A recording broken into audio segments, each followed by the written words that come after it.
ഛത്തീസ്ഗഡിൽ കന്യാസ്ത്രീകളെ അന്യായമായി അറസ്റ്റ് ചെയ്തതിൽ പ്രതിഷേധിച്ച് കോൺഗ്രസ് അതിരമ്പുഴ മണ്ഡലം കമ്മിറ്റിയുടെ നേതൃത്വത്തിൽ വായ് മൂടിക്കെട്ടി പ്രതിഷേധ ധർണ സംഘടിപ്പിച്ചു. DCC പ്രസിഡന്റ് നാട്ടകം സുരേഷ് ധർണാ സമരം ഉദ്ഘാടനം ചെയ്തു.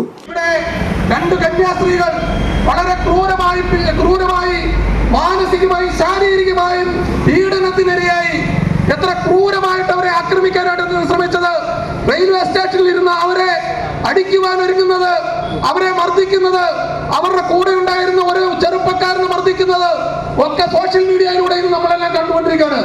അപ്പൊ ശാരീരികമായി പീഡിപ്പിച്ച് മാനസികമായി പീഡിപ്പിച്ച് അവരുടെ മേൽ അവർ ഇന്നുവരെ സ്വപ്നം കണ്ടിട്ടില്ലാത്ത ആക്ഷേപങ്ങളും ആരോപണങ്ങളും അവരുടെ മേൽ ചാർത്തി അവരെ ഇന്ന് കൽത്തുറക്കിൽ അടച്ചിരിക്കുകയാണ്. രാജ്യത്ത് വലിയ പ്രതിഷേധം അലയടിക്കുകയാണ്. അറിയേണ്ടതുണ്ട് നമുക്ക് എന്താണ് ആ കന്യാസ്ത്രീകൾ ചെയ്ത തെറ്റ് എന്ന്.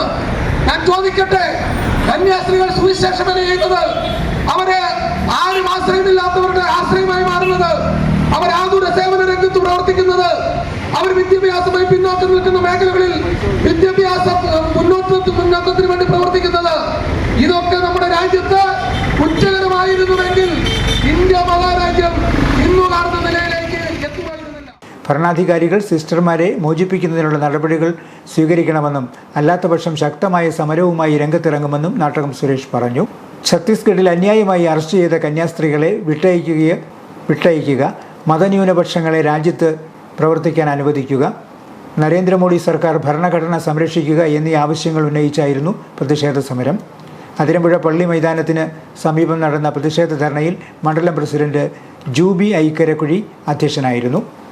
Congress block president Jo Roy Ponnattil, KPCC secretary Kunju Illampally, DCC സെക്രട്ടറിമാരായ മുരളി നീണ്ടൂർ, KG ഹരിദാസ്, PV മൈക്കിൾ, ഹരിപ്രകാശ്, റോയി കല്ലിങ്കൽ തുടങ്ങിയവർ സംസാരിച്ചു.